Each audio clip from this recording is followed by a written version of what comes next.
stop for a second. I want you to think about the last time you ruined something good.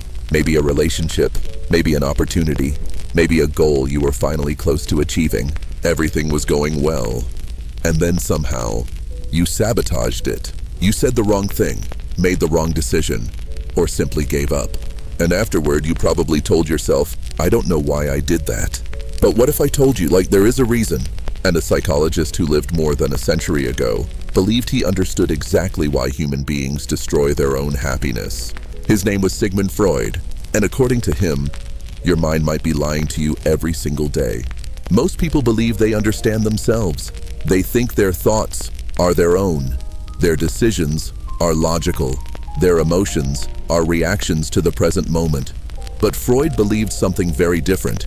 He believed that most of what drives our behavior is completely invisible to us. Imagine an iceberg.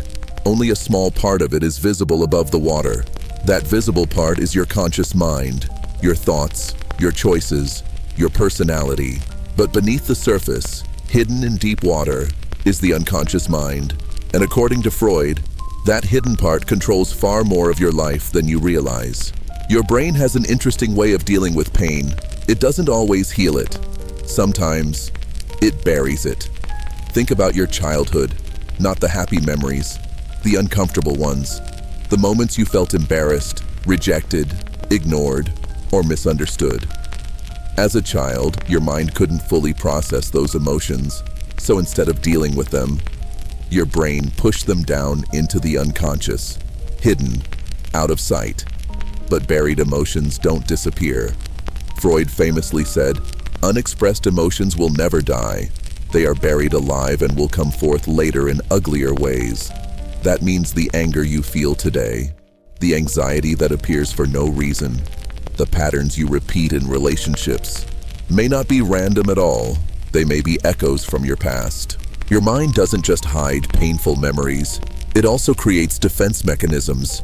These are psychological strategies your brain uses to protect you from emotional pain. And most of us use them every single day.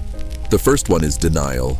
Denial is when your mind refuses to accept reality because the truth is too uncomfortable. Someone may say, "I don't have a problem," even when everyone around them can clearly see that they do. The second is projection. This happens when you attribute your own feelings to other people. Instead of saying, "I feel insecure," you might say, "Everyone around me is insecure." The third is rationalization. This is when your brain creates logical excuses for behavior that is actually driven by emotion. You convince yourself that your actions make sense, even when deep down, you know something else is really going on. And then there's displacement. Imagine your boss humiliates you at work. You say nothing, you stay quiet, but later, you go home and snap at someone you care about.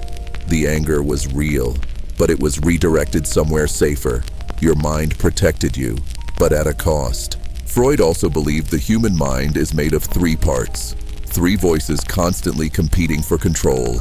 The first is the id. The id is the primitive part of your personality. It wants pleasure, comfort, instant gratification. The id doesn't think about consequences. It just wants what it wants, right now. Then there is the superego. This is the voice of morality and judgment. It represents rules, expectations, and the standards you learned growing up. The superego constantly evaluates your behavior, sometimes harshly. And then there is the ego. The ego acts as the mediator between the other two. It tries to balance desire and responsibility, pleasure and consequences, impulse and discipline. When these three parts are balanced, life feels stable. But when one voice becomes too loud, inner conflict begins. That conflict can show up as anxiety, stress, or constant self-doubt. Many of the patterns we experience in adulthood begin early in life. The way you experienced love as a child often shapes how you experience love as an adult. If affection was conditional, you may grow up believing you must constantly achieve in order to deserve love. If affection was unpredictable, you may feel drawn to chaotic relationships, not because they are healthy, but because they feel familiar. Your brain tends to recreate what it already understands, even when those patterns are painful. Understanding this can be uncomfortable, but it can also be powerful, because awareness is the first step toward change. Freud believed that one of the most important things a person can do is examine their own mind. Most people spend their lives avoiding this. They stay busy, distracted, constantly moving, but they never pause long enough to ask deeper questions. Questions like, why do I react this way? Where did this fear begin? Why do I repeat the same patterns? Self-examination can be uncomfortable, but it can also be freeing, because once you understand the forces shaping your behavior, you can begin to change them. If you want to understand your mind better, start with awareness. Pay attention to your reactions. Notice what triggers strong emotions.